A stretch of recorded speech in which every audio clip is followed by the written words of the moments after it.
December 17th, 1887.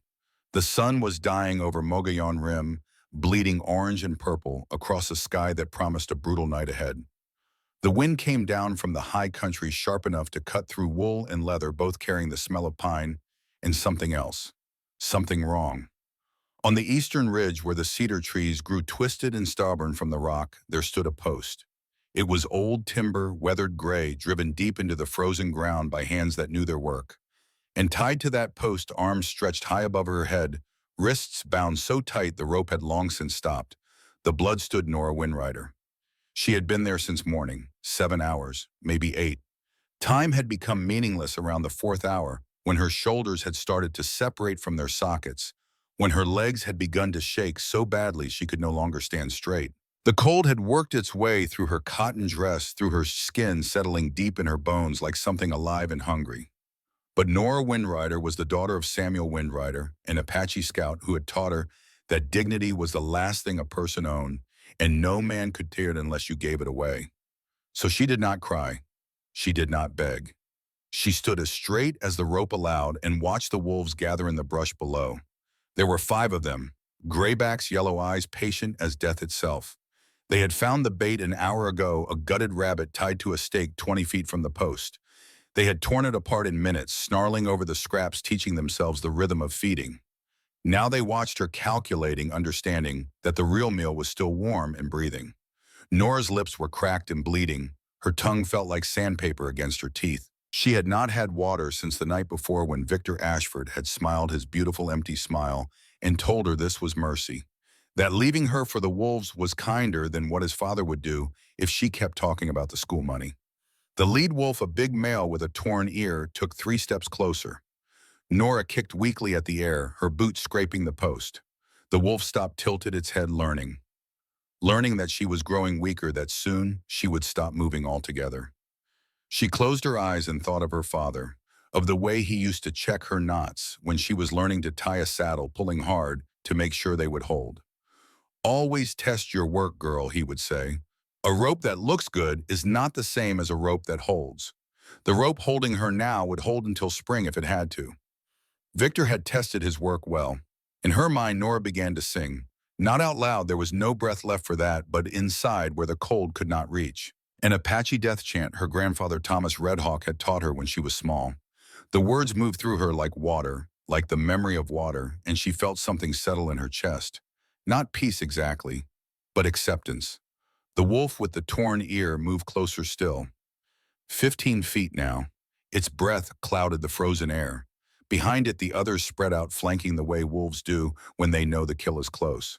Nora's legs gave out. She hung from the rope's shoulders, screaming, and felt the last of her strength drain away like sand through an hourglass. The wolf saw it too. They always knew. It gathered itself, muscles bunching beneath gray fur, preparing for the final rush. This was how it ended then. Not in her schoolhouse teaching Apache children to read English words. Not in her small room above the general store dreaming of a different life. But here on this ridge alone, except for wolves and the dying sun. The wolf lunged. 30 miles south in a valley where Pine Creek cut through red rock and juniper. Cole Brennan was making his way home with a deer slung across his saddle. He was a tall man, lean in the way of people who forget to eat when there is work to be done, with a face that had been handsome before grief carved lines into it that no amount of time seemed able to smooth away. He had been hunting since dawn. Not because he needed the meat, though the deer would give him provisions for 2 weeks if he smoked it right. He hunted because sitting alone in his cabin had become unbearable. 3 years since Margaret died.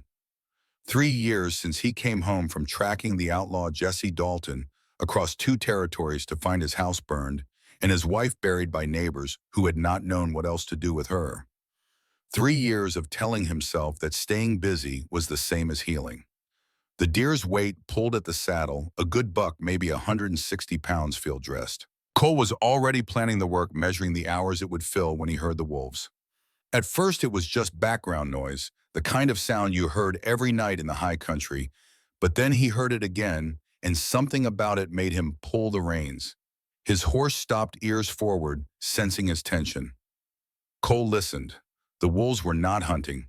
They were not calling to each other across distance.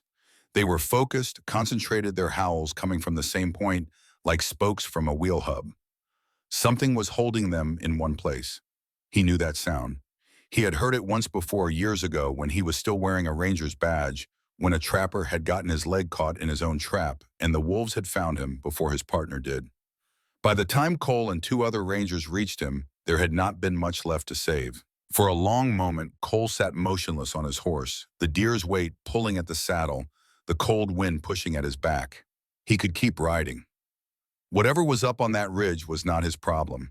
He had learned the hard way that trying to save everyone only meant you failed everyone, including the people who mattered most.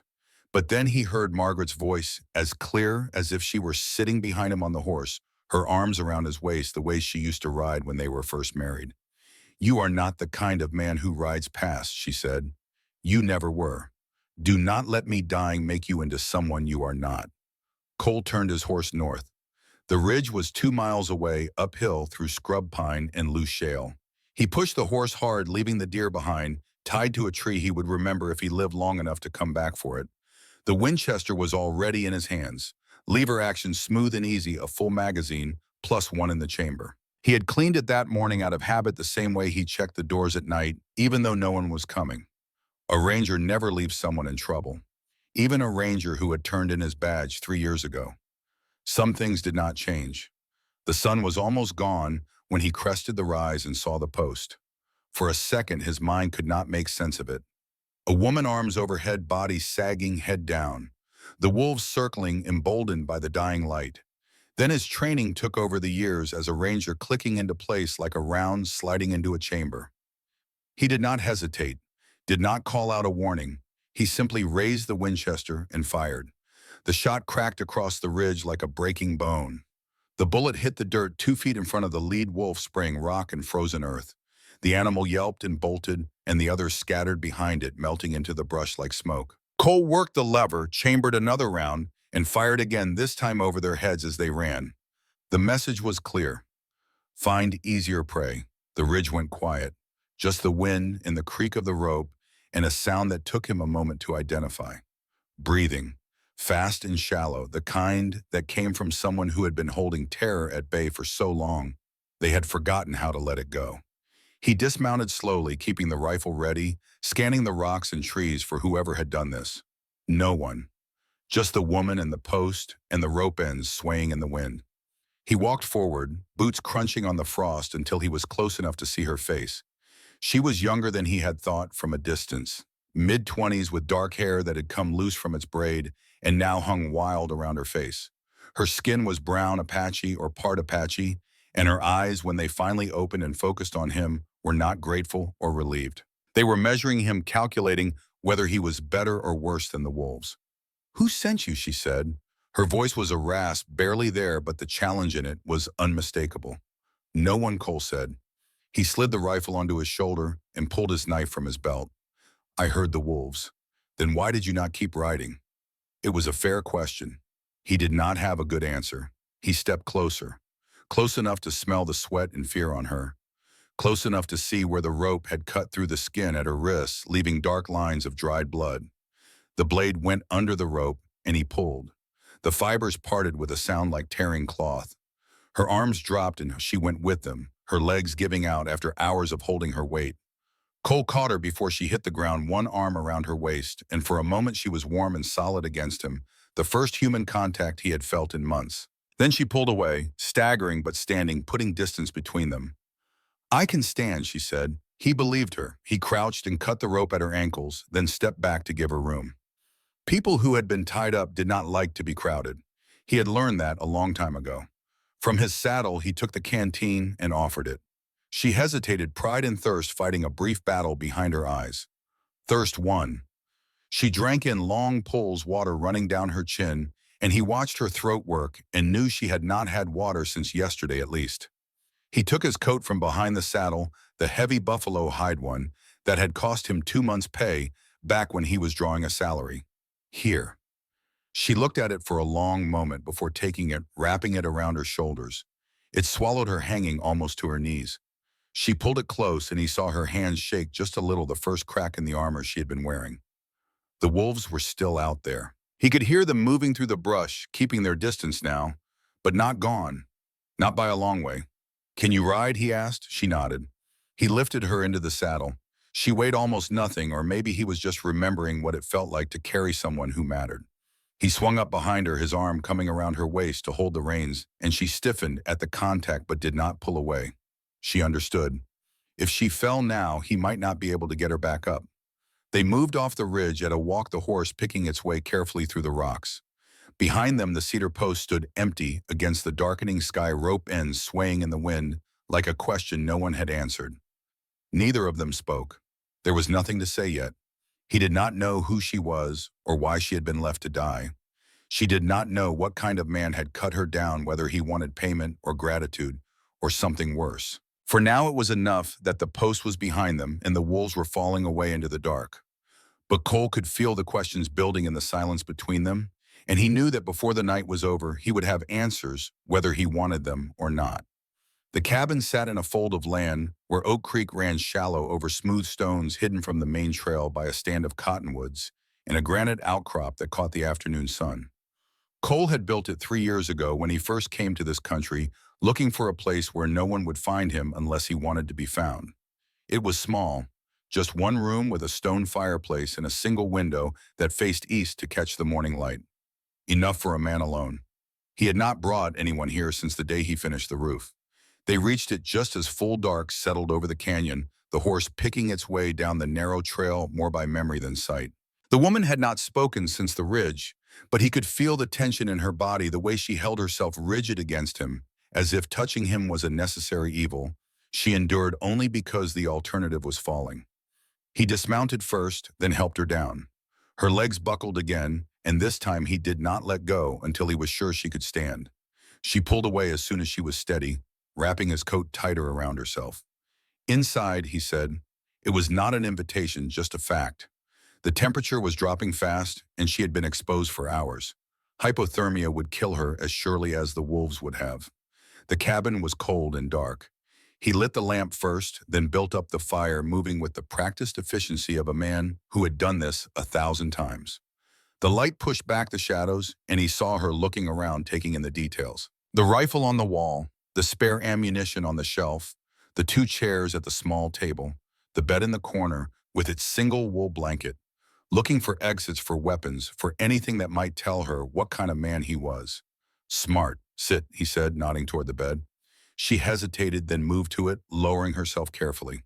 Her hands stayed under his coat, fingers curled into the lining like it was the only solid thing in a world that had proven itself untrustworthy. He filled a tin cup from the water bucket and brought it to her. This time she took it without hesitation, drinking more slowly now, taking small sips that would not make her sick. The rope burns on her wrists were worse in the lamplight. Dark and swollen, the skin split in places where she had pulled against the binding. He dug under the table and brought out a strip of clean cloth and half a bottle of whiskey. "This will hurt," he said. He poured whiskey over the cloth and pressed it gently to her wrist. She flinched, her jaw going tight, but she did not pull away. He worked on the other wrist the same way, his hands as gentle as he could make them, and when he was done, he wrapped both with fresh strips of cloth. She watched him through it all, saying nothing, but he could feel the weight of her questions. How he had found her, why he had stopped, what he wanted now. He did not make her ask. "I was running trap lines south of here," he said, stepping back. "Heard the wolves. They do not usually stay in one spot like that unless something is holding them there." He met her eyes. "Did not expect to find you." Her gaze dropped to the floor. After a long pause, she said, "You could have left me." The words were flat, without accusation or gratitude. Just a statement of fact. "I could have," he agreed, "but you did not." "No, why?" He thought about lying, about giving her an easy answer that would not expose the wound he carried. But she had earned the truth by standing up to those wolves without breaking. "Because once I did," he said, "and I have paid for it every day since." Something shifted in her face, some small softening around the eyes. She did not ask what he meant. Maybe she already knew. Maybe everyone carried something like that. He went to the stove and started warming the beans left over from his own sparse breakfast, adding a little bacon fat to give them flavor. The smell filled the cabin, and he heard her stomach make a sound like a rusty hinge. When was the last time she had eaten? He put the beans on a tin plate and set it in front of her with a spoon and a piece of hard bread he had been saving. She looked at it for a moment, then ate in slow, deliberate bites, chewing each mouthful carefully, as if she were afraid it might be taken away. When the food was gone, he pulled a blanket from the shelf and set it beside her on the bed. "You take this tonight," he said. "I will take the floor." Her eyes flicked to him, searching for the catch, the price he would name. There was none. He had already spread his bedroll near the door and was sitting with his back against the wall, checking the Winchester by lamplight, out of habit, more than necessity. In the quiet that followed, the only sounds were the crackle of the fire and the wind outside testing the walls. She lay back, slowly pulling the blanket to her chin, and he could see her eyes open in the dim light, still watching him, still waiting to see what kind of man he would turn out to be. Cole knew it would take more than one night for her to trust him. That was fine. He had been alone long enough to know some things could not be rushed. He leaned his head back against the rough wood and closed his eyes, the rifle across his knees, and let himself remember the question she had asked. Why did you not keep riding? The answer was simple and terrible. Because Margaret had been right. He was not the kind of man who rode past.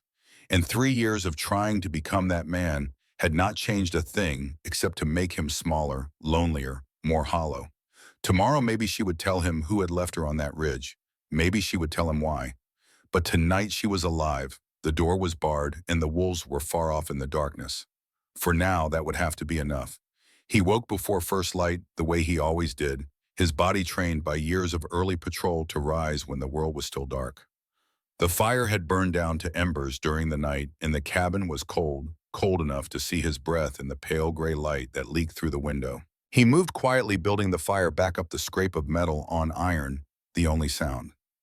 He did not look toward the bed until the flames caught and began to push back the cold. When he did, he found her awake, watching him from the shadows. "Did you sleep?" he asked. "Some." Her voice was rough, still damaged from hours of cold wind and no water. She sat up, keeping the blanket wrapped around her shoulders, and he saw that she had not really slept at all. The shadows under her eyes told that story clear enough. He poured coffee into 2 tin cups and set one on the table near her. She moved to sit across from him, still wrapped in the blanket, her dark hair falling forward as she cupped the warm metal between her palms. For a moment they sat in silence, drinking the bitter coffee, and it felt almost normal.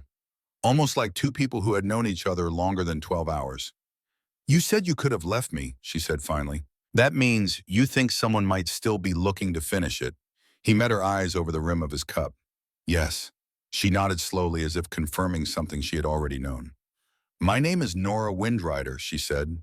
"I teach school at the Apache reservation near Pine Creek. Or I did before they said I was a thief." "Who said?" "Victor Ashford." The name came out hard-edged with something darker than anger beneath it. "Son of Marcus Ashford, who owns half the land between here and Flagstaff." Cole knew the name. Everyone in the territory knew the Ashford family. Marcus Ashford had come west 20 years ago with railroad money and Eastern ambition, buying up land and water rights, building an empire on other people's sweat. His son Victor was said to be worse, meaner, with his father's ruthlessness and none of his restraint. "What did he say you stole?" $200 from the school fund." She took a sip of coffee, her hand steady despite the tremor he could hear beneath her words. "I am the teacher. I keep the books. Easy to blame me when money goes missing." "Did it go missing?" She looked at him, and there was no pleading in her eyes, no desperate need for him to believe her. Just a flat, tired certainty. "Victor wanted me to marry him. When I said no, he found another way to get what he wanted," which was what? "The school land. Best location in Pine Creek. Water, timber, flat ground." She set the cup down. "His father wants it for development." "Development? A hotel maybe, that is what they say." She met his gaze. "But I think there is more to it than that." "Why do you think that?" "Because Victor does not do anything small. And his father does not waste time on property that will not make him rich." Cole filed that away. There was a piece missing from this story, something she either did not know or was not ready to tell. "But it could wait, so he had you arrested." "Him and Sheriff Briggs, who works for Ashford, same as half the men with badges in this territory." Her jaw tightened. "They told me it was mercy, that dying to wolves was better than what would happen if I kept talking about the money." "But you are still talking." For the first time since he had cut her down, Nora Windrider smiled. It was small and bitter and gone almost as fast as it came, but it was there. I am my father's daughter, she said. He did not raise me to be quiet. Your father, Samuel Windrider. He was an Apache scout, worked for the Army before he came to Pine Creek. Taught me to shoot, to track, to stand up when standing up mattered. The smile faded. He died 2 years ago. If he were alive, Victor Ashford would not have dared. Cole understood. He had seen it before, the way some men waited for the strong to die before they moved on the weak. Cowards, all of them. But cowards with power were the most dangerous kind. If Ashford hears you are alive, he said, will he try again? Yes, no hesitation. He cannot afford to let me live. Not if there is any chance I could prove he lied. Cole set his cup down and looked at her across the small table. She looked back, waiting, and he saw in her eyes the same question he had been asking himself since he cut her down. What now? He could send her away, give her a horse, some supplies, point her toward Mexico or California, and tell her to run. It would be the smart thing to do, the safe thing. Get her out of his life before Ashford's men came looking and turned his quiet canyon into a battlefield. But he had already tried the smart thing, the safe thing. He had tried it 3 years ago when he rode out after Jesse Dalton and told Margaret he would be back in a week. He had tried it again when he built this cabin and told himself that staying alone meant no one else could get hurt. The smart thing had not saved anyone. Then we make sure he does not find you, Cole said. The words came out sounding like a promise, the kind a man makes when he knows he might not be able to keep it, but makes it anyway because the alternative is becoming someone he does not want to be. Nora studied him for a long moment. Then she nodded just once, and some of the tension went out of her shoulders. Not trust, not yet, but the beginning of it, maybe. After breakfast, bread torn from a small loaf and the last of the beans, Cole handed her a pair of wool socks and an old shirt that would hang loose on her frame. She took them without comment and changed in the corner while he stepped outside to check the horse. The sun was coming over the canyon rim now, throwing pale yellow light across the flats. The air was crisp and still the kind of cold that hurt to breathe but felt clean going down. He saddled the horse and was checking the cinch when he saw them. Tracks. 2 sets of hoof prints cutting through the frost near the tree line. Fresh, maybe 6 hours old. Whoever had made them had ridden through in the night close enough to see the smoke from his chimney if they had been looking. Cole crouched studying the prints. One horse favored its left front, the shoe worn on the outside edge.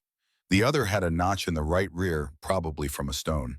He committed both to memory, the way he had been trained, the way that had kept him alive through a dozen tight spots, when knowing which horse belonged to which man made the difference between an ambush and a warning. When he came back inside, Nora saw the change in his face. Riders? She asked. 2. Passed in the night. Did not stop, but they were close. She stood a little straighter, her hand moving instinctively to where a gun would hang if she had one. If they know I am here, Victor will come. Probably. He picked up the Winchester and began checking the action, working the lever, feeling the smooth mechanical certainty of well-maintained steel. Which means we are not staying here. Where will we go? Flagstaff, there is a man there who can help. Judge Owen Hartford, he was a friend of your father's. Nora's eyes widened slightly. I know him. He came to the funeral. Then he will remember you. And he is one of the few men in this territory who does not bend when the Ashfords push. Cole pulled out his spare Colt revolver and showed her how to check the cylinder, how to clear a jam if it happened. She handled the weapon with easy familiarity, and he remembered what she had said about her father teaching her. You know how to shoot, he said. Targets. I have never shot at a person. Hopefully you will not have to. But if you do, he met her eyes, shoot to kill. Not to scare, not to wound, to kill. Understand? She held his gaze for a long moment, then nodded. They packed light. Ammunition, water, a little food. Cole strapped on his gun belt, slid the Winchester into its saddle scabbard, and took one last look around the cabin. He did not know when he would see it again. Maybe never if Ashford's men were as good as their reputation said. Before they left, Nora turned to face the east. She stood very still for a moment, then spoke in a language Cole did not understand. Apache, he thought, a prayer maybe, or a blessing. When she finished, she looked at him, and there was something new in her eyes. Not fear exactly, but awareness. The understanding that what came next would be harder than what had come before. They mounted up Nora in front, Cole behind, and rode out into the cold morning. The high trail wound through twisted pines and red rock, offering views that stretched for 50 miles on a clear day. It was the long way to Flagstaff, but harder to track, and right now that mattered more than speed. They had been riding for maybe 2 hours when Cole saw the dust rising from the valley below. 4 riders, maybe 5, moving fast in the same direction they were heading. Nora saw it too. Are they following us? Maybe, or maybe they are heading to Flagstaff to cut us off. What do we do? Keep riding, stay alert, and hope we reach Hartford before they reach us.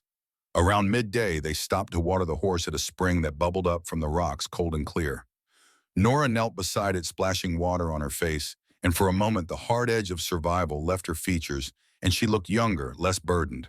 How far, she asked. Another 20 miles to Flagstaff. If we push hard, we can make it by dark. She nodded and stood, already moving back to the horse. Cole watched her swing into the saddle with practiced ease and thought again about how wrong Victor Ashford had been. Nora Windrider was not someone you left to die and forgot about. She was the kind of person who came back. They were about to ride on when Cole heard it, a voice young and scared calling from the rocks above. "Mr. Brennan, do not shoot." "It is me, Danny Porter." Cole's hand went to his gun as a boy stepped out from behind a boulder. 16, maybe 17, thin as a whip, with a rifle that looked too big for him and eyes that were trying very hard to look brave. Danny, Cole said, keeping his voice calm. "What are you doing out here?" The boy came down the slope, stumbling a little on the loose rock. "I heard what happened to Miss Windrider. I could not just sit there. I had to help. Does your father know you are here?" Danny looked at the ground. "No, sir." Cole sighed. This was a complication he did not need. But looking at the boy's face, at the determination mixed with fear, he knew he could not send him back alone. Not with Ashford's men hunting. "All right," he said. "You can ride with us, but you follow my orders. Every time, every place. Understood?" "Yes, sir." "And do not call me sir. Call me Cole." Danny's face lit up like sunrise. "Yes, sir. I mean, yes, Cole." Nora had been watching this exchange with something that might have been amusement. "The boy was one of my students," she said. "He is a good kid. Good kids get killed, same as bad ones out here," Cole said. He looked at Danny. "You know how to use that rifle. My pa taught me some." "Show me." Cole spent the next 15 minutes teaching Danny the basics. How to clean a gun properly, how to check ammunition, how to hold steady when your hands wanted to shake. The boy learned fast, soaking up every word like desert ground soaking up rain. When they finally got back on the trail, Danny rode his own small horse, staying close but not crowding. Cole took rear guard, Nora in the middle, the boy at point where Cole could keep an eye on him. As the sun started its descent toward the western peaks, Cole saw something that made his jaw tighten. Smoke rising from a ridge ahead. Not the thin blue smoke of a campfire. Thick black smoke, the kind that came from something burning that was not meant to burn. Someone was waiting up there, and they wanted to be seen. Danny saw it too. "What is that?" he asked. "Trouble," Cole said. "The kind we ride around, not through." But even as he spoke, he knew it might already be too late. Whoever was up there had chosen their position well. High ground, clear sight lines, and only one other trail that would add 6 hours to their journey. 6 hours they might not have. He looked at Nora, then at Danny, then at the smoke rising against the darkening sky. "Stay close," he said, "and be ready for anything." They rode on 3 instead of 2 now toward whatever was waiting on that ridge. Behind them, the valley was falling into shadow. Ahead, the smoke climbed higher, black against the last light of day, like a question written in ash. And Cole knew that before this night was over, someone was going to answer. The smoke came from a campfire that had been built too big, too obvious. Cole saw it as soon as they rounded the bend in the trail, flames leaping high against the darkening sky, and he knew immediately what it meant. Bait. He raised his hand and the small group stopped. Danny's horse snorted, sensing the tension. Nora sat perfectly still, her hand already moving toward the colt at her hip. "Someone wants us to know they are there," Cole said quietly, "which means they want us to come closer, or they want us to go around." "What do we do?" Danny asked. The boy's voice was steady, but Cole could hear the fear underneath. "We go around. Wide circles, stay in the rocks, where the horses will not leave clear prints." They moved off the trail, picking their way through the scrub, pine, and loose shale. It was slow going, the horses nervous on the uncertain ground, but it was better than walking into whatever trap had been set on that ridge. They had made maybe half a mile when the first shot rang out. The bullet cracked past Cole's head close enough that he felt the air move. He did not think, just reacted, years of training taking over. He yanked his horse sideways, pulling Nora with him behind a cluster of boulders. "Danny, get down," he shouted. But the boy had already dismounted, dragging his horse into cover with strength Cole had not known he possessed. Good. The kid had instincts. Two riders appeared on the ridge above them, silhouetted against the firelight. Cole recognized the bigger one immediately. Jake Burns, a hired gun who had worked for half the crooked ranchers in the territory. The other was Red Decker, meaner than Burns and twice as dangerous. Brennan Burns called out, his voice carrying across the distance. "We got no quarrel with you. Just hand over the squaw and ride on." Cole's hand moved to his Winchester, drawing it smooth and slow from the scabbard. His voice, when he answered, was flat, emotionless, the voice of a man who had made his choice and would not be moved. "She is under my protection." Red Decker laughed, the sound ugly in the growing dark. "That is a mistake, Brennan. A big one. Maybe. But it is my mistake to make." For a long moment, no one moved. The horses shifted, leather creaking. Somewhere in the distance, a hawk screamed. Then Burns's hand dropped toward his gun, and everything happened at once. Cole fired first. The Winchester bucked against his shoulder, and Burns's horse reared as the bullet kicked up dirt inches from its hooves. The animal bolted sideways, throwing Burns's aim wild. His shot went high, cracking harmlessly into the rocks. Nora did not hesitate. She spurred her horse hard to the right, toward better cover, firing the Colt as she moved. The shot was not aimed to kill, but to distract, and it worked. Red turned to track her movement, and that was the opening Cole needed. His second shot took Red's horse in the shoulder. Not a killing wound, but enough to bring the animal down. Red went with it, cursing, rolling clear as the horse screamed and thrashed. "Get to the rocks," Cole shouted to Nora, and she obeyed without question, her horse scrambling up the slope toward a tumble of boulders that would give them cover. Burns had his horse under control now and was bringing his rifle to bear. Cole kicked his own mount forward, closing the distance, and fired again. This time he was not aiming at the ground. The bullet took Burns high in the shoulder, spinning him in the saddle. He dropped his rifle and grabbed for the horn, blood spreading across his shirt. Red was on his feet now, gun drawn, but he was too far from cover, and he knew it. He looked at Burns bleeding and barely holding onto his horse, then at Cole and Nora in the rocks above. The math was simple. 2 against 1, and the one was hurt bad. Red raised his hand slowly. "All right," he said. "All right, we are done." Cole kept the Winchester trained on him. "Tell Ashford that Nora Windrider is under my protection. Tell him if he comes for her again, it will not end with warnings." Red nodded, his face tight with anger, but smart enough not to push it. He helped Burns down from the saddle, the wounded man gasping with pain, and together they started back down the trail on foot, leading Burns's horse. Cole watched them go until they were out of sight, then turned to where Nora sat on her horse among the rocks. Her face was pale, but her hands were steady, the Colt still drawn and ready. "You all right?" he asked. She took a breath, then nodded. "That was my first time. First time in a gunfight. First time shooting at a person." She looked down at the revolver in her hand, as if surprised to find it there. "My father taught me to shoot targets. He never got to teach me this part." Cole rode up beside her. "You did good. Kept your head, found cover, did not freeze. That is more than most people can say their first time." She met his eyes, and there was something raw in her expression, something that had not been there before. "I was terrified." "Good. That means you are not crazy." He held out his hand for the Colt. "Let me check it." She handed it over, and he examined the cylinder, then passed it back. "Keep it loaded. We are not out of this yet." A small sound made them both turn. Danny was standing beside his horse, the rifle in his hands, his face white as snow. "I did not shoot," he said, his voice barely above a whisper. "When it started, I just froze. I could not move." Cole dismounted and walked over to the boy. He put his hand on Danny's shoulder and felt him shaking. "You got yourself and your horse to cover," Cole said. "That is what mattered. Shooting comes later. Staying alive comes first. But I was supposed to help. I was supposed to be brave. Being scared and doing it anyway, that is brave. Not being scared at all, that is just stupid. And stupid gets you killed."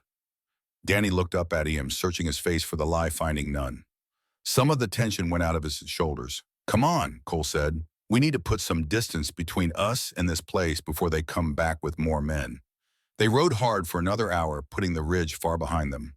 When they finally stopped to rest the horses, the moon was up and the land was silver and black, beautiful in a way that made the violence seem like something from another world. Danny built a small fire while Cole tended the horses. Nora sat on a rock cleaning the colt the way Cole had shown her, her movements careful and deliberate. When she was done, she looked at Cole across the fire. "Thank you," she said, "for not handing me over." Would not have been right. Most men would have. Ashford has money power. I am just a school teacher accused of theft. You are more than that.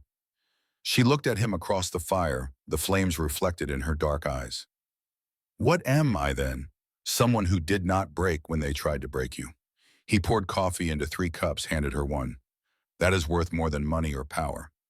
They sat in silence for a while, drinking the bitter coffee, each lost in their own thoughts. Danny had curled up near the fire, already asleep despite everything that had happened. The resilience of youth. Finally, Nora spoke again, her voice quiet. "Tell me about your wife." Cole was silent for so long, she probably thought he was not going to answer. Then he said, "Her name was Margaret. She had a voice like morning bird song and hands that were always warm. She used to wait on the porch every evening, watching the trail for me to come home." He stared into the fire. "I was chasing Jesse Dalton across 2 territories when the Comanche came. Took me 3 weeks to catch him. I thought I was doing an important work. Thought catching one killer mattered more than being home. What happened? When I finally rode back, the house was nothing but ashes and a stone marker the neighbors had placed. They told me she fought until her ammunition ran out." He looked up at Nora. "Fought alone because I was not there." Nora's voice was gentle. "That was not your fault. Tell that to the man I see in the mirror every morning." They were quiet again, the fire crackling between them. Then Cole said, "I spent 3 years telling myself it was my fault for leaving, that if I had just stayed home, she would still be alive. But the truth is, I do not know. Maybe the Comanche would have come whether I was there or not. Maybe I would have died with her. Or maybe I would have made the difference." He shook his head. "I will never know, and that is what haunts me. Not knowing. Is that why you saved me? To make up for her? No, I saved you because it was the right thing to do, and because I am tired of being the man who does not." Nora was quiet for a long time. Then she said, "My father used to tell me that courage is not the absence of fear. It is the refusal to let fear make your choices for you. He lived by that even when it cost him. Sounds like he raised you right." "He tried." She smiled sadly. "He also said we are not defined by what happens to us, but by what we do when it happens. I did not understand that until the day Victor tied me to that post." Cole looked at her across the fire and felt something shift in his chest, some weight he had been carrying beginning to ease. Your father was right. They finished their coffee in silence, then banked the fire and settled in for the night. Cole took first watch, sitting with his back against a boulder, the Winchester across his knees. The stars wheeled overhead, more than he had ever seen in one sky, and he thought about second chances, about the choices a man makes and the ones he does not get to make, about standing up when it mattered and what that might cost. Tomorrow they would reach Flagstaff. Tomorrow they would find Judge Hartford and begin the fight to clear Nora's name. Tomorrow the real work would begin. But tonight, under a sky so full of stars, it looked like someone had spilled diamonds across black velvet. Cole Brennan felt something he had not felt in 3 long years. He felt like he mattered again. They rode into Flagstaff just as the afternoon sun turned the San Francisco peaks gold against a sky so blue it hurt to look at. The town had grown since Cole had last seen it, spreading out from the railroad depot like a stain on clean cloth. New buildings lined the main street, false-fronted and optimistic, built by people who believed the railroad would make them rich. Maybe some of them were right. Judge Hartford's house sat on a hill at the north end of town, a 2-story structure built of local stone with a wide porch that overlooked the street. Roses grew along the fence, winter dormant now, but still carefully tended. It was the kind of house that spoke of permanence, of putting down roots and meaning to stay. A woman was sweeping the porch when they rode up. She was in her 60s, handsome in the way of women who had been beautiful once and had grown into something better. Her hair was silver, pulled back in a bun, and she wore a simple dress covered by an apron. When she looked up and saw Nora, the broom fell from her hands. Nora. The woman came down the steps, moving faster than her age should have allowed. Nora Windrider, child. They said you were dead. Nora dismounted and found herself pulled into an embrace that smelled of flower and lavender. Mary Hartford, the judge's wife, a woman who had known Nora's father, who had taught Nora to bake bread one long summer when she was 12 years old. I nearly was, Nora said, her voice muffled against Mary's shoulder. But someone found me in time. Mary pulled back, holding Nora at arm's length, looking her over with the practiced eye of someone who had raised 3 sons and knew what trouble looked like. She turned to Cole, still mounted, and her expression changed from relief to calculation. You must be Cole Brennan. Samuel Windrider spoke of you, said you were the best ranger he ever rode with. Cole dismounted, removing his hat. Ma'am, I need to see the judge. It is important. I imagine it is. Mary took Nora's hand and started toward the house. Owen is in his study. He will want to hear this. She glanced back at Danny, who was trying to make himself invisible. And bring the boy. He looks like he could use a meal. The interior of the house was cool and orderly, the kind of home that had been built by people who understood that civilization was not just buildings and laws, but small courtesies and careful maintenance. Mary led them down a hallway lined with books and into a study where an old man sat behind a massive desk reading through a stack of legal documents by lamplight. Judge Owen Hartford was 70 if he was a day, with white hair that still showed traces of the red it had been, and eyes that were sharp as broken glass. He had been a lawyer in Boston before the war, a colonel during it, and a territorial judge after. He had sentenced men to hang and had watched them drop, and rumor said he had never lost a night's sleep over any of it. He looked up when they entered, and whatever he had been about to say died on his lips. Nora Windrider. His voice was like gravel in a tin cup. I attended your funeral 3 days ago. Nora stepped forward. I am harder to kill than Victor Ashford expected. The judge set down his pen with careful precision. Sit, all of you, and tell me everything.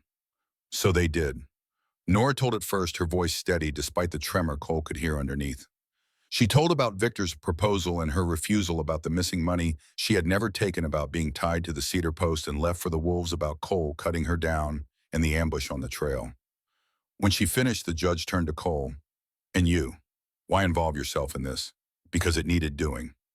Hartford studied him for a long moment, then nodded as if that answer was enough. He reached into his desk and pulled out a ledger bound in red leather.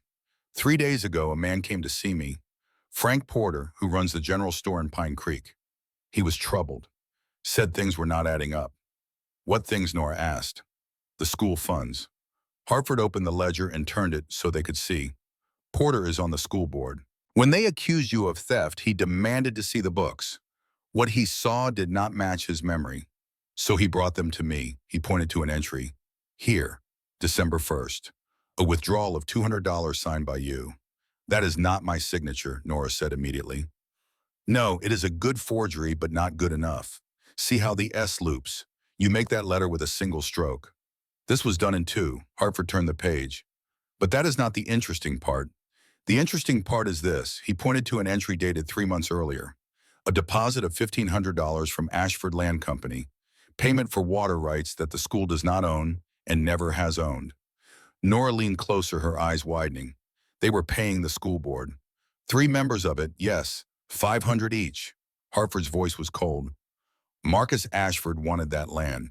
When you refused his son, they decided to remove you and take the land legally through a corrupted board. Can you prove it? Cole asked. This ledger is proof, but it is not enough on its own. We need testimony. We need men willing to stand up in court and say what happened. He looked at Nora. Are you willing to do that? Yes, it will not be easy. Ashford owns the sheriff in Pine Creek. He has friends in the territorial government. Taking him to court means taking on everyone he has bought over the last 20 years. I know. And you. Hartford turned to Cole. This is not your fight. It is now. The judge sat back in his chair, his fingers steepled beneath his chin. Very well. The territorial court sits in Prescott. We will need to go there, present evidence to the marshal. If he agrees, we can bring charges. He paused. But Ashford will not let you get that far without a fight. Then we fight, Nora said simply. Hartford looked at her, and something that might have been approval flickered in his eyes. You are your father's daughter. Mary Hartford had been standing in the doorway listening. Now she stepped forward. You will stay here tonight, both of you. All three of you, she corrected, seeing Danny. Owen can write to the marshal, arrange a hearing. In the morning, we will decide what comes next. It was not a suggestion. They ate dinner at a table that could have seated 12, just the five of them, counting Danny, and the food was the best Cole had tasted in years. Roast chicken potatoes, bread still warm from the oven. Mary Harford had clearly decided that if she was going to feed guests, she was going to do it right. Over the meal, Hartford told them what he knew about the territorial marshal in Prescott. Cole Anderson was a former cavalry officer appointed 2 years ago when the previous marshal had been caught taking bribes. He was honest as far as anyone could tell, and he did not scare easily. He will listen, Hartford said. Whether he will act is another question. Ashford has powerful friends. Then we make our case impossible to ignore, Nora said. After dinner, Mary showed Nora to a guest room upstairs while Hartford took Cole to the library. The old judge poured 2 glasses of whiskey and handed one to Cole. Samuel Windrider was a good man, Hartford said without preamble. One of the best I ever knew. He loved that girl more than anything in this world. I can see why. Hartford smiled faintly. She has his spine, his sense of right and wrong. Those are dangerous qualities in a woman in this territory. Dangerous for who? For men like Ashford, who think women are property to be taken or discarded as needed. Hartford sipped his whiskey. You know what you are getting into. I have some idea. No, I do not think you do. Marcus Ashford has killed men for less than this. Not personally, of course. He has people for that. But he will not stop until Nora is dead and you with her. I figured as much, and yet you are still here. Cole looked into his glass, watching the lamplight play through the amber liquid. 3 years ago, my wife died because I was not there to protect her. I will not make that mistake again. This is not the same situation. No, but it is the same choice. Stand or walk away. I am done walking away. Hartford raised his glass. To standing, then. May we both live to regret it. They drank to that. Cole woke to the smell of smoke. Not the clean wood smoke of a cooking fire, but something thicker, darker chemical. He was on his feet before he was fully awake, the Winchester in his hands, moving to the window. Dawn was just breaking over Flagstaff, and the town below was in chaos. Thick black smoke rose from the direction of the main street, and even from this distance, he could hear bells ringing, people shouting. Hartford appeared in the doorway, already dressed. Frank Porter's store. It is burning. Cole was pulling on his boots, his mind racing through the implications. It is a distraction. If we leave, they will attack here, I know. Hartford's face was grim. But Porter has a family, children. Cole looked at the older man, then at Nora, who had appeared in the hallway, then back out the window at the smoke rising like a black pillar against the dawn sky. Go, Hartford said. I will hold here with Mary and Nora. Cole grabbed his coat. Do not open the door for anyone. Anyone. Nora met his eyes. Be careful. He nodded once, then he was out the door and running down the hill toward town. By the time he reached the general store, the building was fully involved, flames shooting through the roof, heat so intense he could feel it from across the street. A crowd had gathered, passing buckets of water that did nothing against the inferno. Frank Porter stood in the street, his face blackened with smoke, his wife and 3 children huddled behind him. Danny was there too, having followed Cole down from the judge's house, and he had his arms around 2 younger kids who Cole assumed were Porters. Anyone inside, Cole shouted. No, Porter gasped. We got out, but everything we own is in there. Cole looked at the burning building and knew immediately what had happened. This was arson, professional and thorough. Ashford's message to anyone who might help Nora. This is what happens when you stand against us. But Porter was standing there, his store burning, his livelihood destroyed, and he was not backing down. He looked at Cole, then around at the crowd that had gathered, and he raised his voice so everyone could hear. I stand with Nora Windrider. She is innocent, and I will testify to it. The crowd went quiet. People looked at each other, weighing risk against conscience, fear against duty. Then a woman stepped forward. Emma Chen, who ran a small Chinese restaurant 2 streets over. I will testify, too, she said in accented English. I saw Victor Ashford threaten Miss Windrider. I will tell the court. Another voice, this one belonging to Doc Henry Calloway, the town physician. I examined the school records.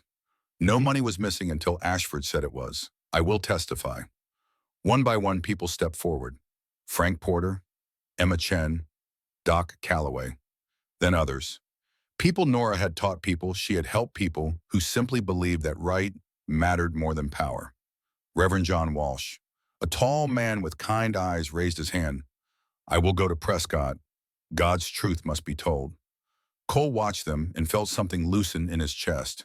They were not alone. They had never been alone.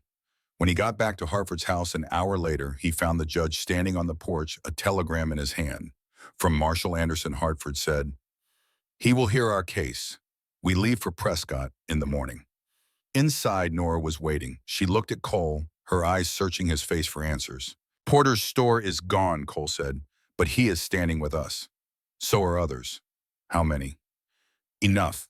That night, as they prepared for the journey ahead, Cole stood on the porch looking out at the dark town below. Somewhere out there, Victor Ashford was making his own preparations. Somewhere out there, men were being hired and plans were being made.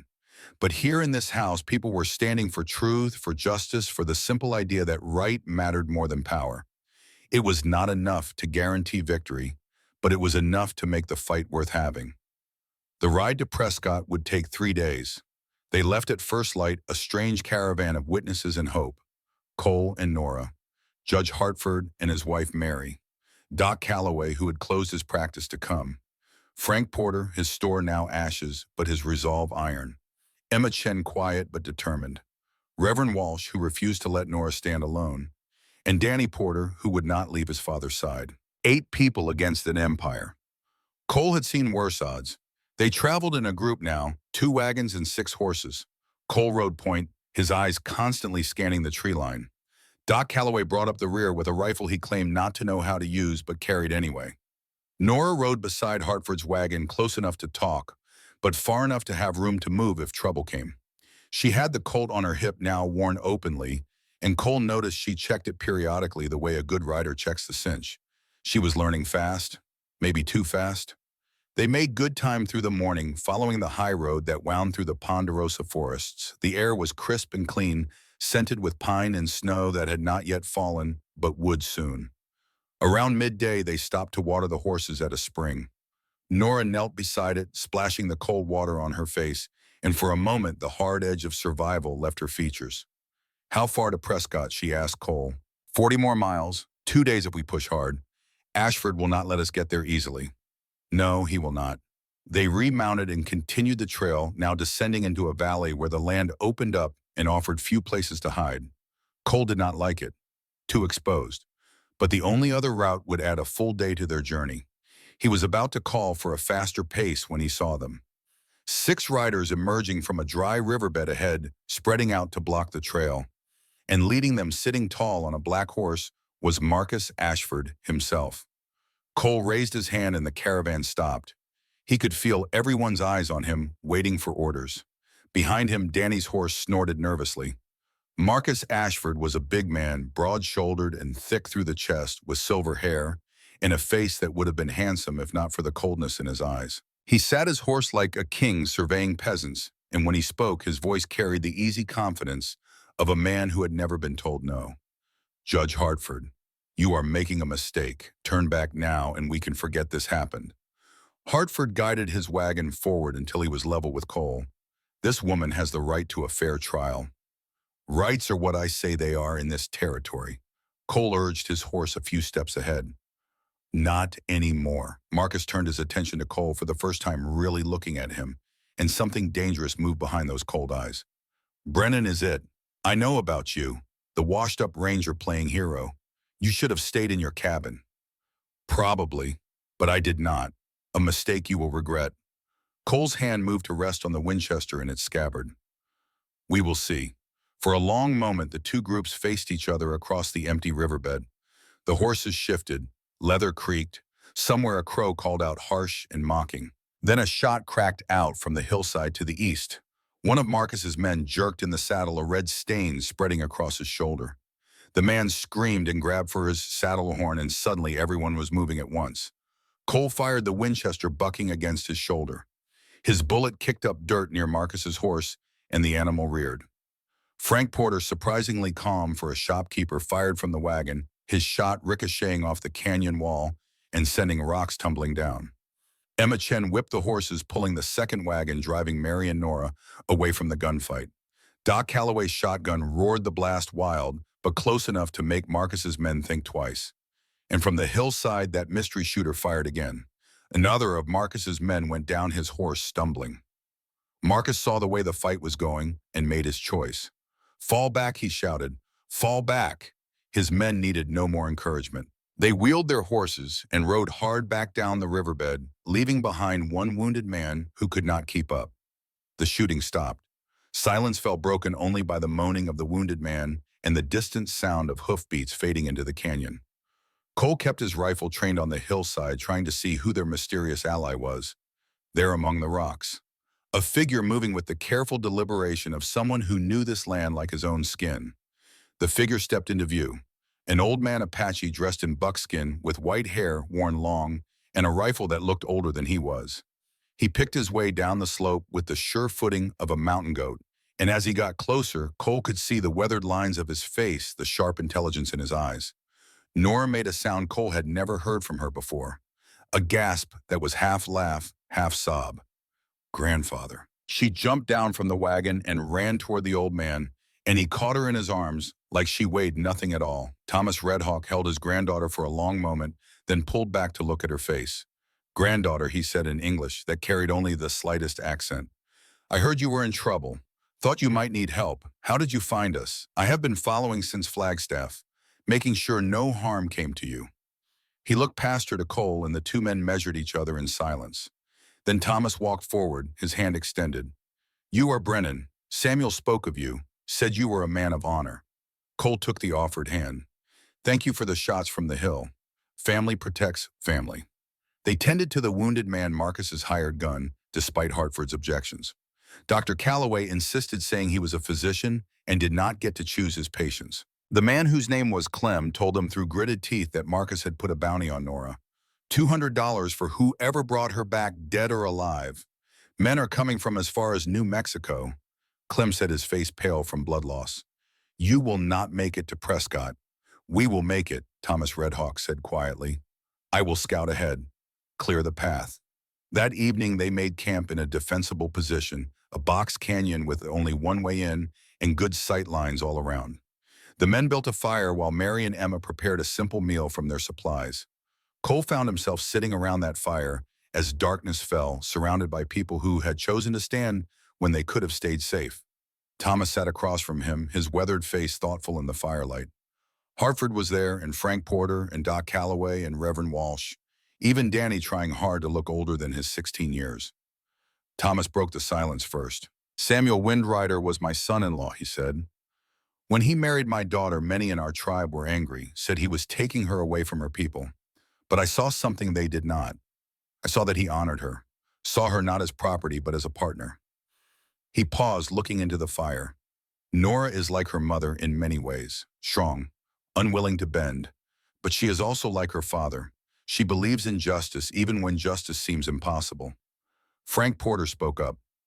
"I knew Samuel. He saved my store, once ran off 3 men who were trying to rob me. Never asked for anything in return." Doc Calloway nodded. "He brought sick Apache to my office. Would not take no for an answer. I treated them, and he made sure I was paid even when they had nothing." One by one, the men around that fire shared their memories of Samuel Windrider. And Cole, listening, understood something he had not before. This was not just about Nora. It was about honoring a man who had lived right, who had bridged 2 worlds and tried to make both of them better. Danny was watching the older men with wide eyes, soaking up every word. Cole saw himself in the boy at that moment, saw the hunger to learn to be part of something larger than himself. Later, when most had gone to sleep, Cole sat first watch with Thomas Redhawk. The old Apache moved with a silence that was almost uncanny, appearing beside Cole without a sound. "You care for her," Thomas said. It was not a question. "I do. Good. She needs someone who will stand. Her father taught her to be strong, but strength alone is not enough. Sometimes we need others to be strong with us. Your son-in-law was a good man." "He was." Thomas was quiet for a moment. "I see much of him in you, Brennan. That same code, that same refusal to bend when bending would be easier. I am not sure that is a compliment. It is the highest compliment I can give." They sat in comfortable silence after that, two men who understood each other without needing many words. The fire burned low. The stars wheeled overhead. And somewhere in the darkness, Nora slept protected by a circle of people who had chosen to stand. The next day brought rain, cold and steady, turning the trail to mud. But Thomas Redhawk ranged ahead scouting and came back each time to say the path was clear. They made slow progress but steady. It was late afternoon when the rain turned into a downpour and Hartford called for a halt. There was an old line shack ahead, he said, a hunting cabin that the lumber company sometimes used. They could wait out the worst of the storm there. The cabin was small and drafty, barely large enough for 8 people in their gear, but it had a roof and a stone fireplace, and that was enough. They crowded inside, dripping and cold, and set about building a fire. Cole was checking the horses in the lean-to behind the cabin when he heard it. Hoofbeats. Multiple riders. Coming fast from the south. He moved to the corner of the building and peered around. 6 men on horses' back, pushing hard despite the rain. Even at this distance, he recognized the lead rider. Red Decker, the man from the first ambush, now healed enough to ride and looking for payback. Cole ran for the cabin. "Riders coming," he said as he burst through the door. 6 of them, maybe 2 minutes out. The transformation was immediate. Walsh helped Mary into the back corner, behind the table. Frank grabbed his rifle and moved to a window. Doc Calloway, hands shaking but face set, took position at another. Nora checked her Colt and moved beside Cole at the front window. Hartford stood in the center of the room, shotgun in hand, calm as if he were presiding over court. "When they call out," he said, "I will answer. Try not to shoot unless they shoot first. We are still on the right side of the law. Let us keep it that way." The riders came into view through the rain spreading out as they approached. Red Decker was in the center, flanked by 2 men on each side, experienced men who knew how to attack a fortified position. They stopped about 30 yards out, just beyond easy rifle range. Hartford Red called out, "Send out the woman and we ride away. Nobody has to get hurt." Hartford opened the door a crack. "The woman is under the protection of the territorial court. You have no authority here. We have all the authority we need." Red gestured to the men beside him. "Mr. Ashford sent us to collect his property. Miss Winrider is not property. She is a free woman and a material witness.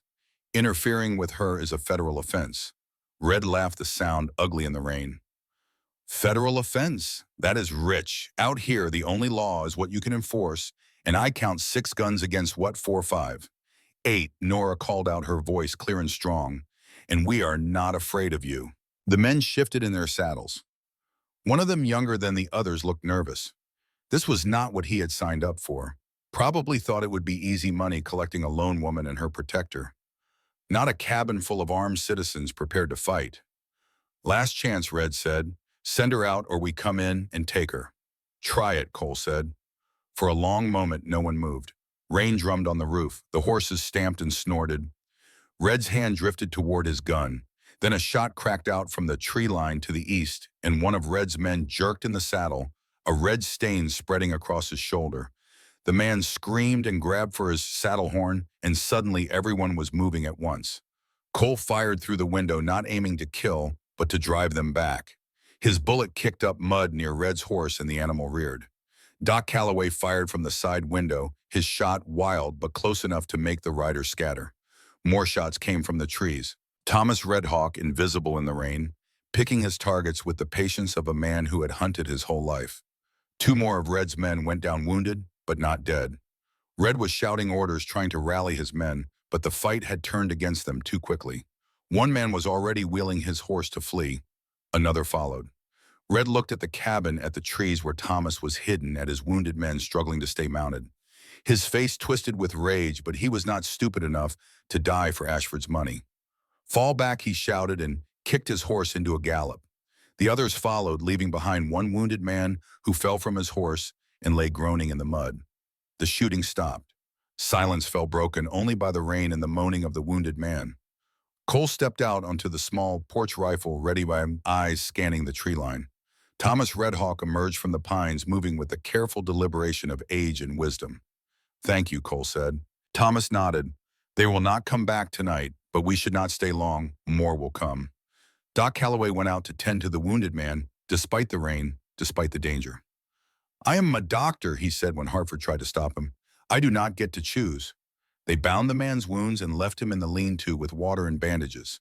When he could travel, they would turn him over to the marshal. That night, as the rain continued to fall and the fire crackled in the stone hearth, Danny Porter sat in the corner, his rifle across his knees, his eyes distant. Cole moved over to sit beside him. Talk to me. I froze again. Danny said quietly. When the shooting started, I could not pull the trigger. Did you find cover? Yes. Did you keep your head down? Yes. Then you did what needed doing. He put his hand on the boy's shoulder. Shooting comes with time. Surviving comes first.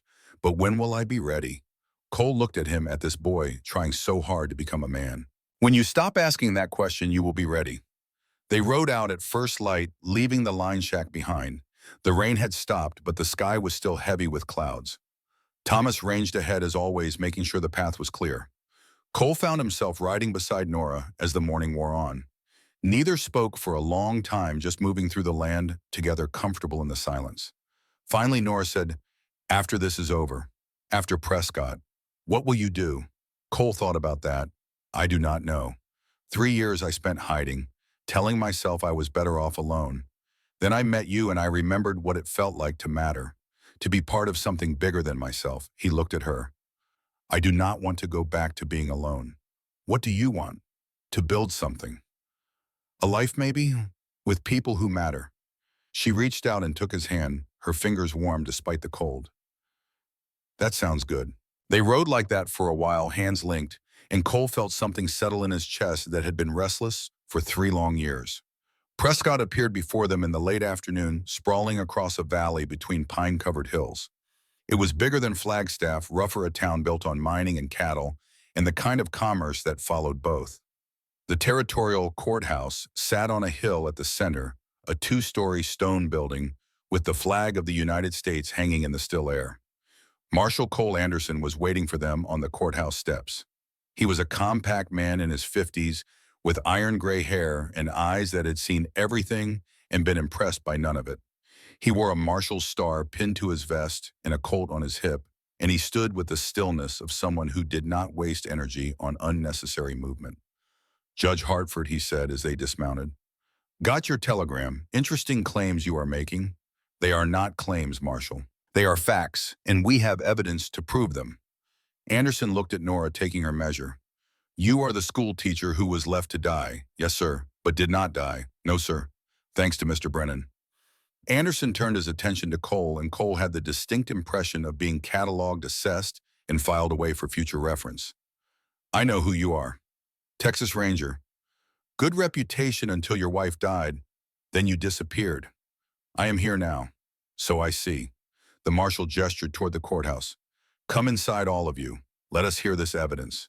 They filed into a hearing room, austere and functional. Anderson sat behind a scarred wooden desk while Hartford presented the ledger, walking him through the forged signature, the bribery payments, the systematic corruption of the school board. Then Nora testified, telling her story in that same clear, steady voice. The proposal from Victor Ashford, her refusal, the accusation of theft, being tied to the cedar post. Cole cutting her down, the ambushes that followed. When she finished, Anderson sat back in his chair. That is quite a story, Miss Winrider. It is the truth. Can you prove it? I have witnesses. One by one they testified. Frank Porter, Emma Chen, Doc Calloway, Thomas Redhawk, who spoke with such quiet dignity that even Anderson leaned forward to listen. When the last witness finished, Anderson stood and walked to the window, looking out at the town below. For a long moment, he said nothing, and the silence stretched tight as a bowstring. Finally, he turned back to face them. This is bigger than I thought. Corruption at this level, bribery of public officials, attempted murder. If even half of what you are saying is true, Marcus Ashford has committed crimes that could see him hanged. It is all true, Hartford said. Every word. Then we have a problem. Anderson crossed his arms. Ashford owns people, judges, lawyers, politicians. Even if I arrest him, even if we bring charges, there is no guarantee we can get a conviction. So what do you suggest, Nora asked, and there was steel in her voice. That we give up, that we let him win because fighting is too hard. Anderson looked at her with something that might have been respect. No, Miss Windrider, I suggest we do this right. Build a case so solid that even Ashford's money cannot break it. How long will that take?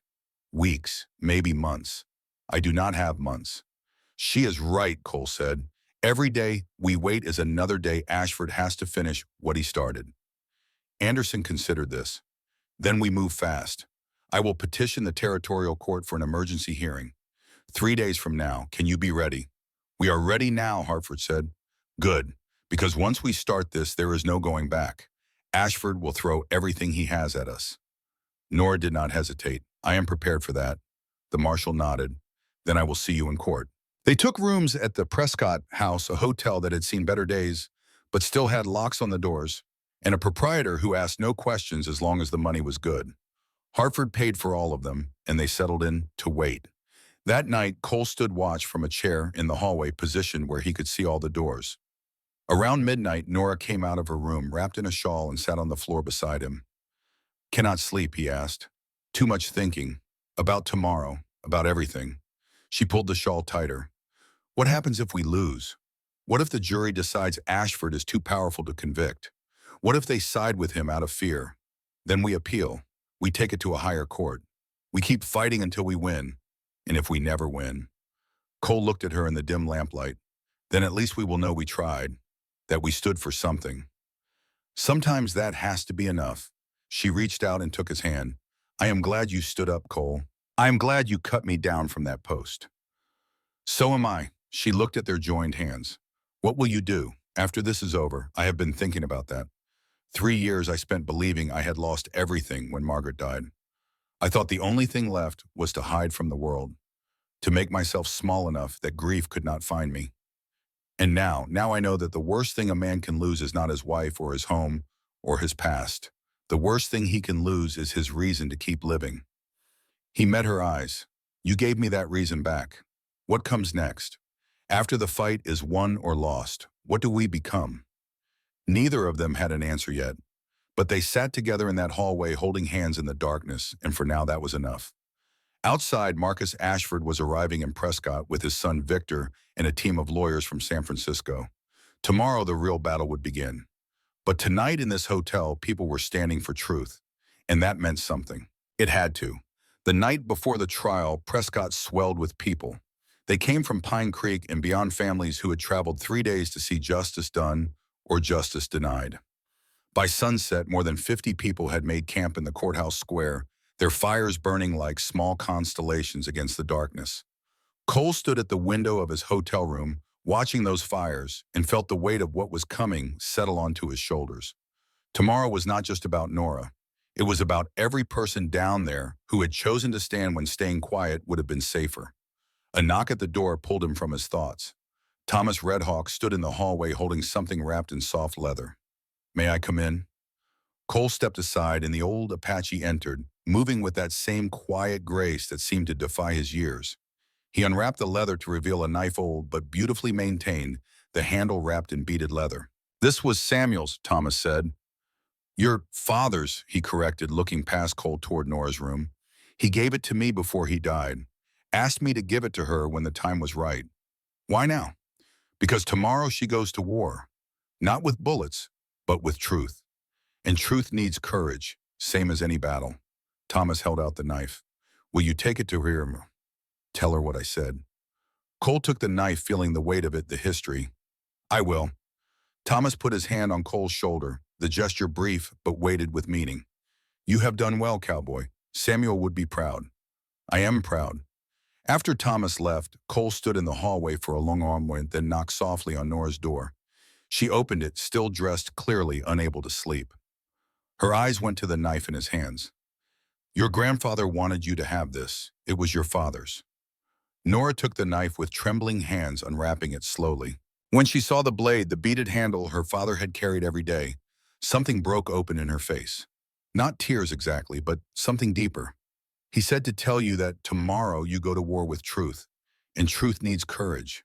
She held the knife against her chest. Thank you. They stood there in the doorway, the hallway dim and quiet around them, and Cole felt the words building in his throat, words he had not said to anyone since Margaret died. Tomorrow, he said, win or lose, I want you to know that meeting you changed everything. You gave me a reason to be more than a ghost haunting a cabin. Nora looked up at him, her dark eyes reflecting the lamplight. And you gave me hope when I had none left. When I was tied to that post, I thought I would die alone. But I did not, because you came. She reached up and touched his face, her palm warm against his cheek.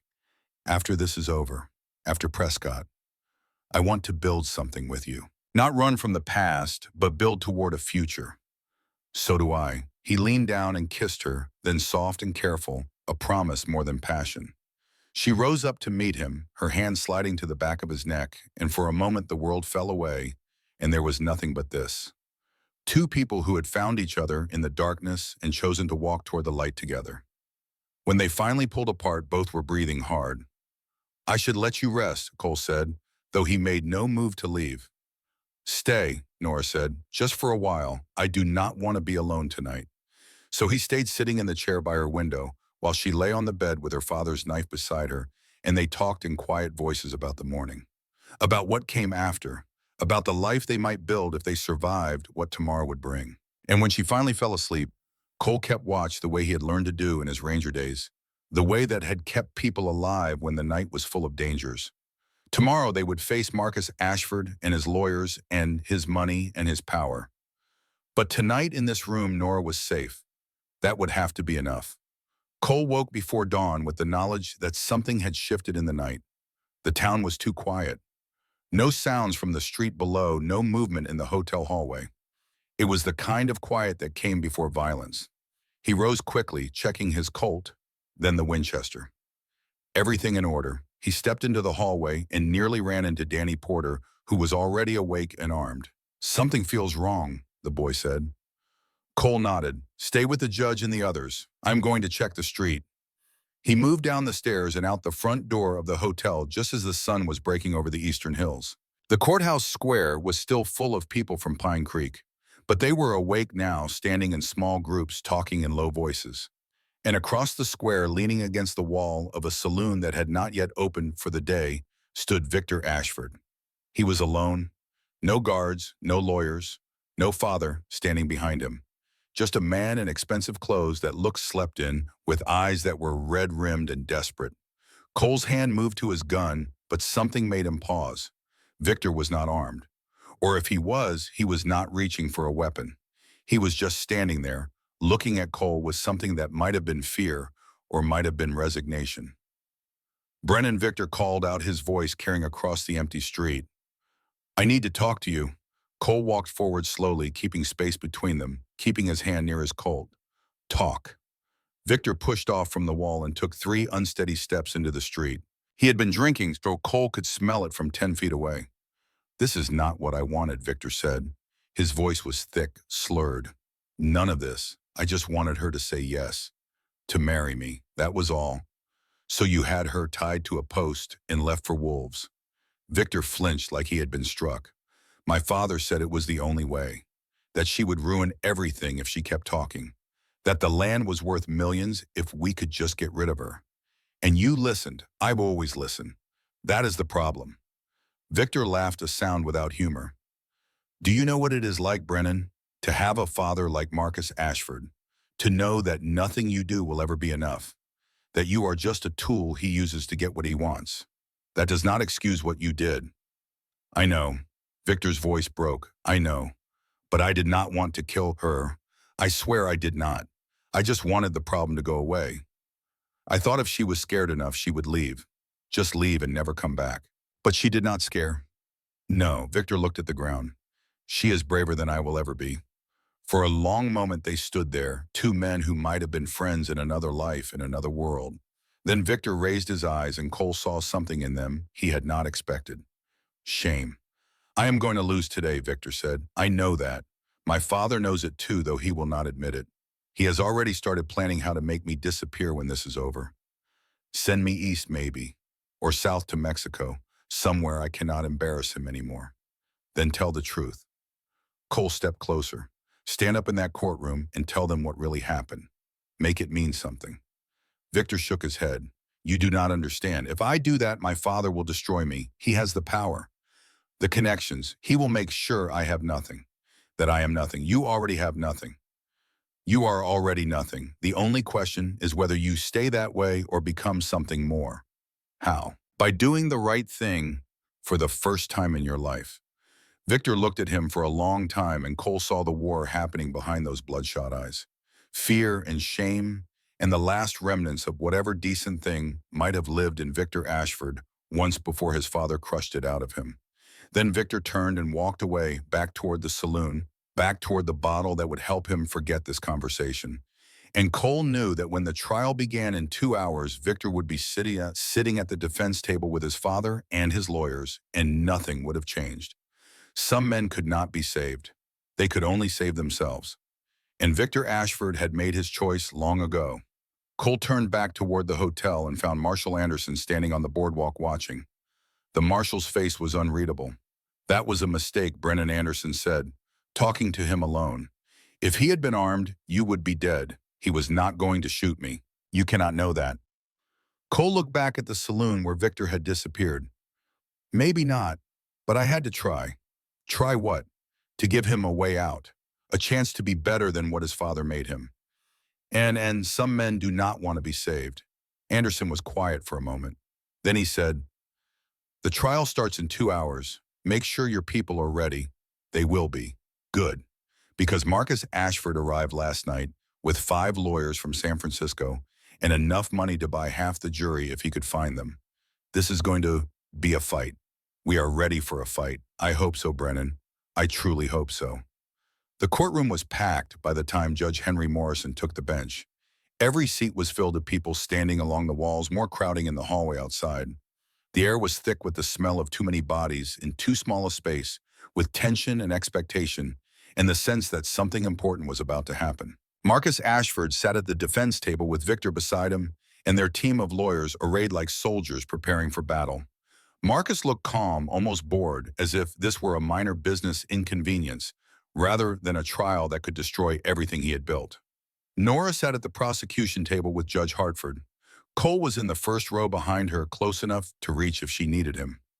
Thomas Redhawk sat beside him, still and watchful.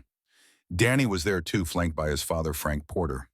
Emma Chen, Doc Calloway, Reverend Walsh, all of them, everyone who had chosen to stand. Judge Morrison was a lean man with sharp features and eyes that missed nothing. He surveyed the packed courtroom, then brought his gavel down once. Order. This court will come to order. The noise died away. We are here today to hear the case of the territory versus Marcus Ashford and Victor Ashford, charged with bribery of public officials, fraud, and conspiracy to commit murder. Morrison looked at the defense table. How do the defendants plead? The lead defense attorney, a smooth-talking man named Daniels, rose. Not guilty on all counts, Your Honor. Very well, Mr. Hartford. You may present your opening statement. Hartford stood, and when he spoke, his voice carried to every corner of the room. Members of the jury, you are about to hear a story about power and corruption, about a young woman who dared to say no to a powerful man and what that man did to silence her. He paused, letting that sink in. Miss Nora Windrider is a school teacher. She has no money, no influence, no powerful friends. All she has is the truth. And in this courtroom, that will be enough. Daniels gave his opening, next painting a different picture. A disgruntled employee who had stolen from her employer and was now making wild accusations to avoid justice. He spoke of Marcus Ashford's philanthropy, his contributions to the territory, the jobs he had created. It was a good performance. If you did not know the truth, you might believe it. Then Hartford called his first witness. Miss Nora Windrider, please take the stand. Nora rose and walked to the witness box. She placed her hand on the Bible and swore to tell the truth, and her voice when she spoke was clear and strong. Hartford led her through the testimony, the teaching position at the reservation school, Victor's proposal, her refusal, the false accusation of theft, being arrested without warrant, being taken to the ridge and tied to the cedar post. And then what happened? Hartford asked. Then Mr. Brennan found me. He cut me down and took me to safety. Did you steal that money, Miss Windrider? No, sir, I did not. Daniels cross-examined her aggressively, trying to shake her story to find inconsistencies. But Nora had lived through it. She knew every detail, every moment, and she did not waver. When she finally stepped down, Cole saw the jury's faces. They believed her. The witnesses came next. Frank Porter testifying about the school board meetings, about the pressure from Victor Ashford about the bribery payments. I took the money, Porter said, his voice heavy with shame. $500. Ashford said it was a consulting fee, but I knew what it really was. It was payment for my silence. Emma Chen testified about hearing Victor threaten Nora. Doc Calloway about the school records, each one building the case brick by brick. But it was Thomas Redhawk who brought the courtroom to silence. The old Apache stood in the witness box with the dignity of a chief, and when he spoke, every word was measured and clear. My people have a saying, he said. A community is measured by how it treats those with no power. He turned to look at Victor Ashford. This man believes women are property to be claimed. He believes that saying no to him is a crime worthy of death. He is wrong. Thomas looked at the jury now. My granddaughter is daughter of two worlds. She has walked between Apache and white, honoring both, betraying neither. When this man tried to break her, she refused to break. When he left her to die, she chose to live. His voice grew stronger. Today you must choose. Do you stand with the powerful who crush those beneath them? Or do you stand with those who refuse to kneel, even when the wolves circle? He sat down, not another word, and the courtroom remained absolutely still.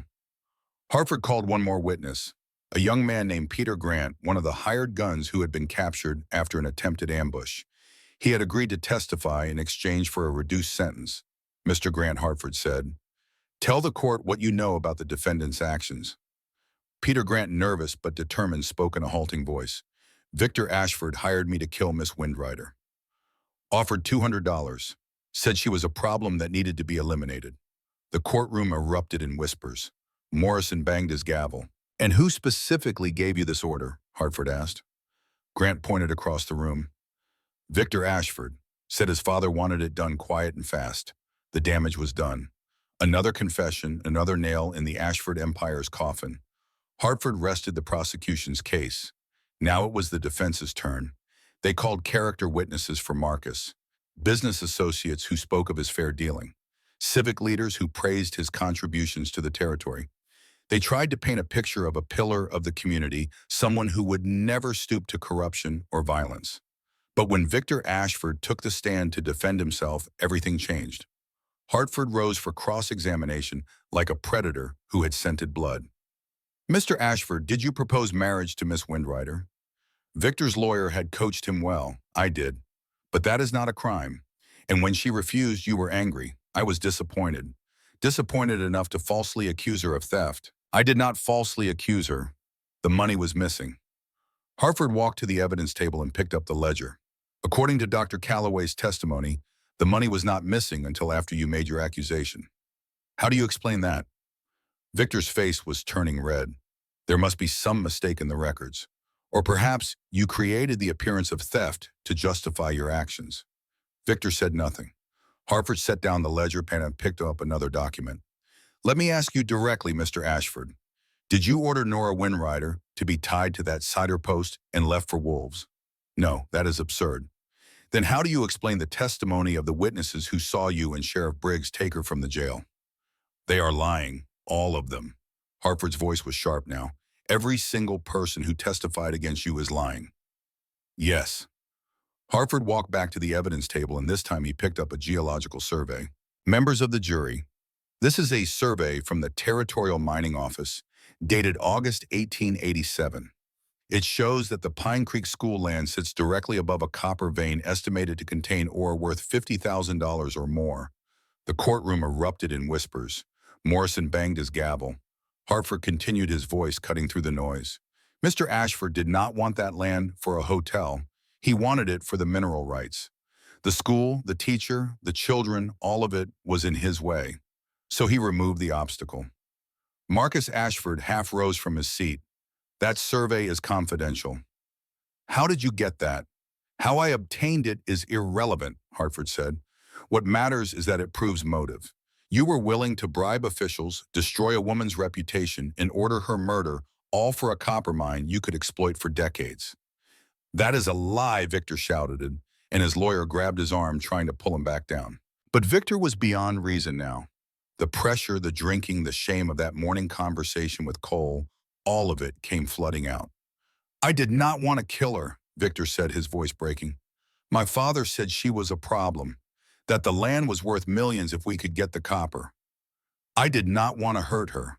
I just wanted her to leave, to go away and stop being a problem. The courtroom went dead silent. Marcus grabbed his son's arm. Victor, shut your mouth. But it was too late.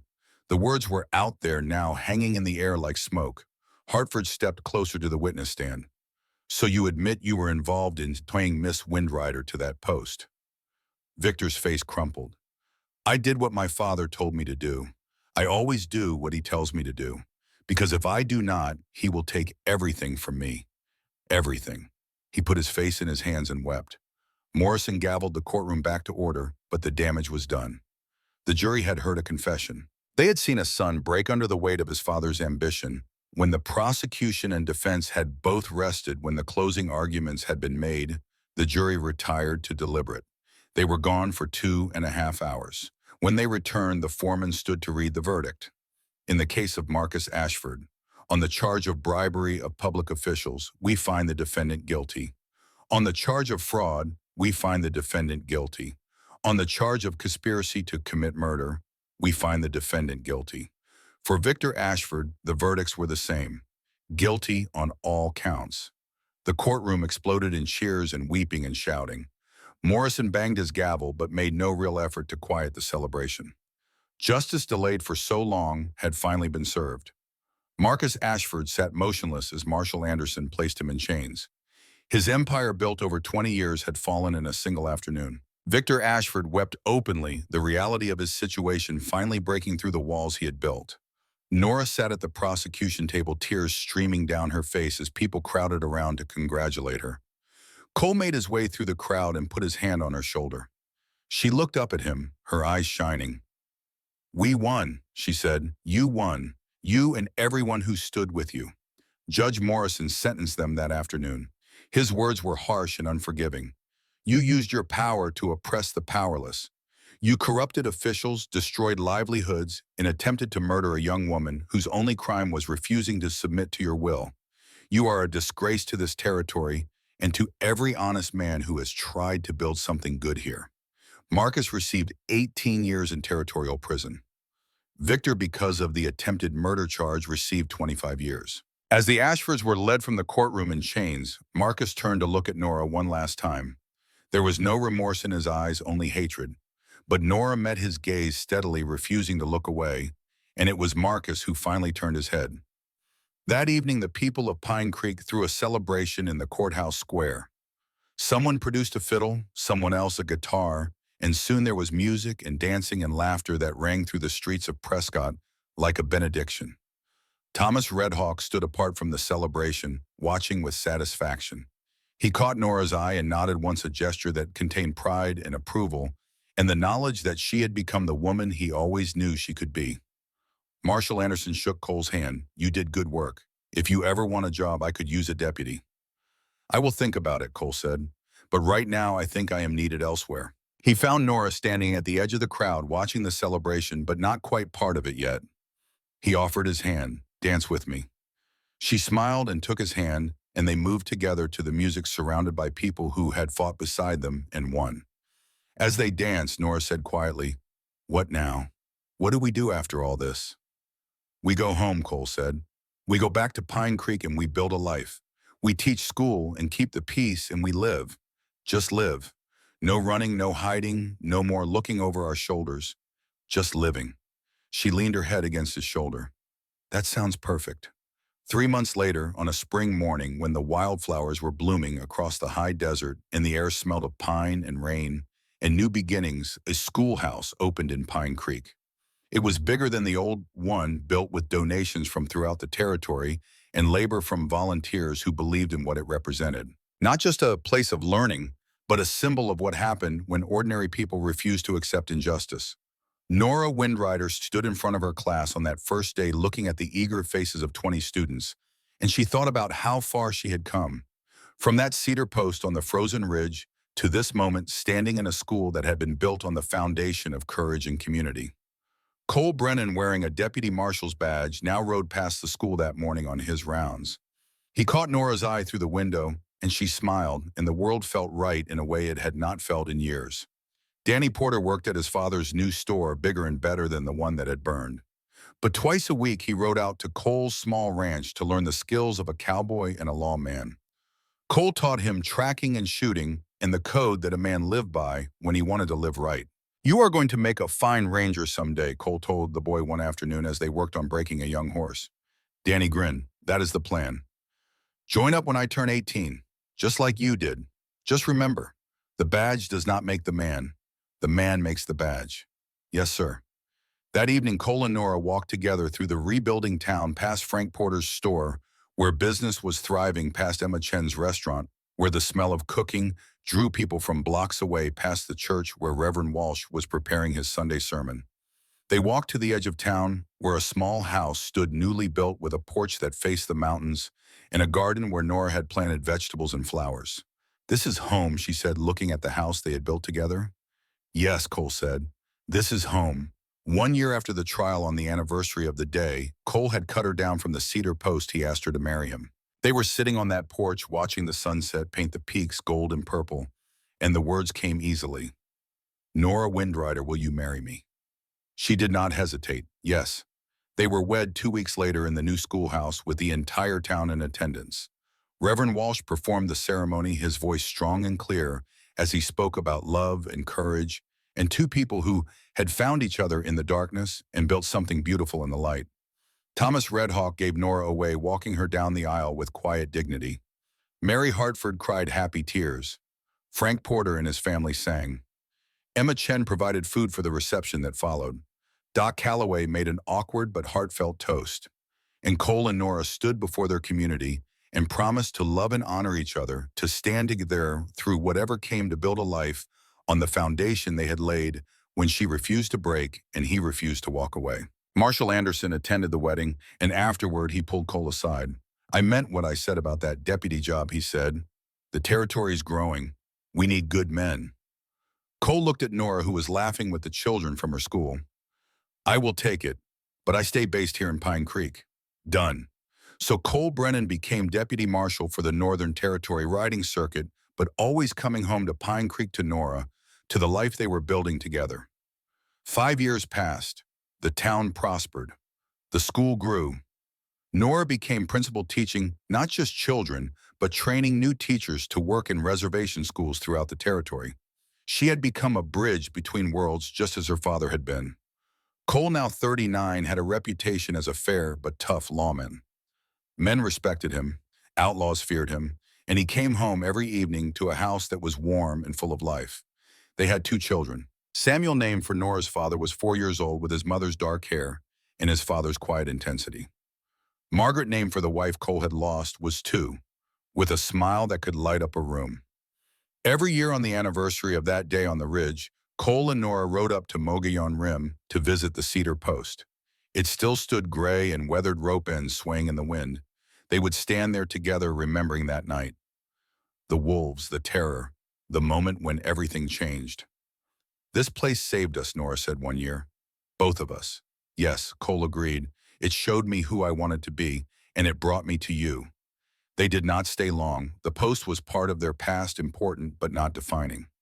They had built something bigger than that night, something that would outlast the weathered wood and the memory of fear. Danny Porter was 21 now, wearing a Texas Ranger badge, just as he had always dreamed. He visited Cole and Nora when his duties brought him through Pine Creek, and he always stayed for dinner.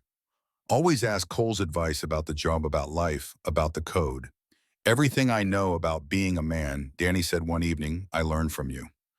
Cole put his hand on the young ranger's shoulder. "Then pass it on. That is how it works. Each generation teaches the next." 10 more years passed. Cole was 49 now, his hair showing gray at the temples, his face lined by sun and wind and the weight of responsibility. But he was content in a way he had never been before. Margaret died. He had found purpose again. Family, community. Nora was 41, still teaching, though their children were older now. Samuel was 14, already tall and serious, learning to track and shoot from his father. Margaret was 12, bright and curious, devouring every book she could find. They taught both children about their heritage. Samuel and Margaret spoke Apache as fluently as English, learned the stories and traditions from Thomas Redhawk, who at 90 still moved with surprising vigor, and they taught them about the cedar post, about the night their mother nearly died and their father chose to stop, about standing up when it mattered, about the difference between fear and cowardice. One summer evening when Cole was 55 and Nora 47, they sat on their porch watching their grandchildren play in the yard. Samuel had married Emma Chen's daughter, and they had two children. Margaret had married a young lawyer from Prescott, and they had one. Thomas Redhawk, now impossibly old at 95, sat in a rocking chair, his weathered face peaceful in the dying light. "Tell us the story, grandfather," one of the children said. "About grandmother and the wolves." Thomas looked at Nora, who nodded. So he told it, not as a legend, but as truth. About courage and survival, in the moment when one woman's refusal to surrender had changed an entire community. Cole added his part, about hearing the wolves, about making the choice to ride toward trouble instead of away from it, about cutting the rope and catching her as she fell. And when the story was done, when the children sat wide-eyed and quiet, Nora spoke. "Good people are not the ones who never fall," she said.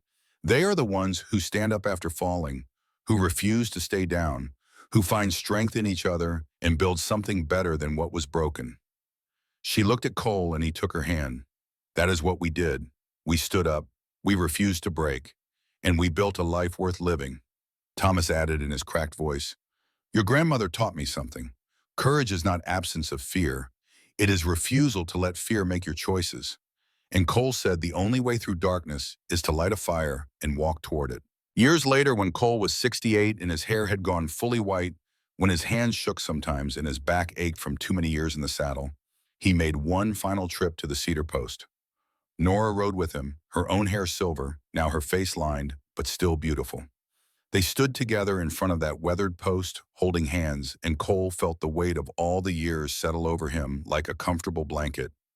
"We did all right, did we not?" he said. "We did better than all right. We did good." The post still stood, though the rope ends were long gone, rotted away by time and weather. It would stand for many more years, a silent witness to the night everything changed. But its shadow grew shorter with each passing year, because the light always comes.